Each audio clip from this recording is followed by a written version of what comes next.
எல்லோருக்கும் வணக்கம். Welcome to SK cine update. இந்த பதிவில் நம்ம என்ன பார்க்க போகிறோம் அப்படின்னு பார்த்தீங்கன்னா, டைரக்டர் லோகேஷ் கனகராஜ். இவர் தான் இந்தியாஸ் மோஸ்ட் வாண்டட் டைரக்டர் அப்படின்ற மாதிரி நம்ம சொல்லலாம். தமிழ் சினிமாவில் அவருக்குன்னு ஒரு யூனிவர்ஸ் கிரியேட் பண்ணி, அவருக்குன்னு ஒரு ஃபேன் ஃபாலோயிங், இவர் வேறு லெவலில் ஒரு பயங்கரமான சம்பவத்தை பண்ணிக்கிட்டு இருக்காப்புல. அவருடைய படங்களுக்கு எப்பயுமே உலக அளவில் ஒரு மிகப்பெரிய எதிர்பார்ப்பு, வர்த்தக ரீதியாகவும் மிகப்பெரிய வெற்றி பெறுது. பிஸ்னஸ்லேயுமே எந்த ஒரு பாதகமும் இல்லாமல் வேறு லெவலில் பிஸ்னஸ் பண்ண முடியுது.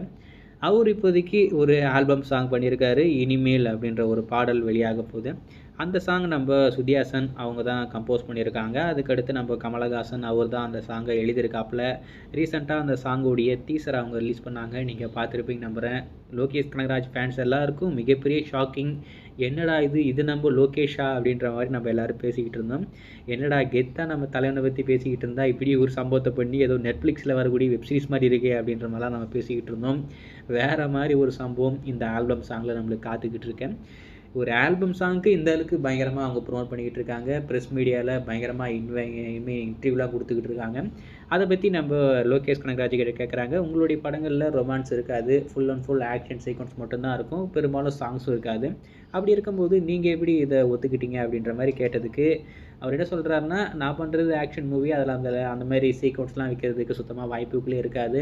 அதில் குறிப்பாக இது வந்து கமலஹாசன் அவருடைய தரப்புலேருந்து வந்த ஒரு விஷயம். அங்கேருந்து வந்துச்சுன்னா கண்டிப்பாக என்னால் நோ சொல்ல முடியாது. டெஃபினட்டாக நான் எஸ் சொல்லிட்டேன். மற்றபடி வேறு எதுவுமே இல்லை. சாங் கேட்டேன், ஓகே நல்லா இருக்குது அப்படின்ற மாதிரி தோணுச்சு. இன்னொரு பக்கம் நம்ம தலைவன் சொல்லியிருக்காரு, அவர் வேறு கேட்குறாரு அப்படின்னு சொல்லிட்டு நான் ஓகே சொல்லிட்டேன். அங்கேருந்து வந்தால் என்னால் கண்டிப்பாக நோ சொல்லவே முடியாது அப்படின்ற மாதிரி சொல்லிட்டாப்புல. இதுவே வேறு ஒரு ப்ரொடக்ஷன்லேருந்து வந்திருந்தா அப்போ நம்ம தலைவன் நோ சொல்லியிருப்பானா அப்படின்றது தான் எனக்கு இருக்கிற ஒரு கேள்வி. இப்போ கமலஹாசன் அவருடைய ப்ரொடக்ஷனில் இது பண்ணுறாங்க, அவர் கேட்காங்க, அவர் கேட்குறாரு அப்படி சொல்லிட்டு ஓகே சொன்னேன் அப்படின்ற மாதிரி சொல்கிறாரு. அப்படி பார்த்தா மற்ற ப்ரொடக்ஷனில் இந்த மாதிரி பண்ணணும் அப்படின்னு சொல்லிட்டு கேட்டால் நோ சொல்லுவாரா? அதுதான் எனக்கு இருக்கிற ஒரு கேள்வி. வெயிட் பண்ணி பார்ப்போம் பாடல் எப்படி இருக்குது அப்படின்னு சொல்லிட்டு. மார்ச் 25 வெளியாக போகுது. வெயிட் பண்ணி பார்ப்போம்.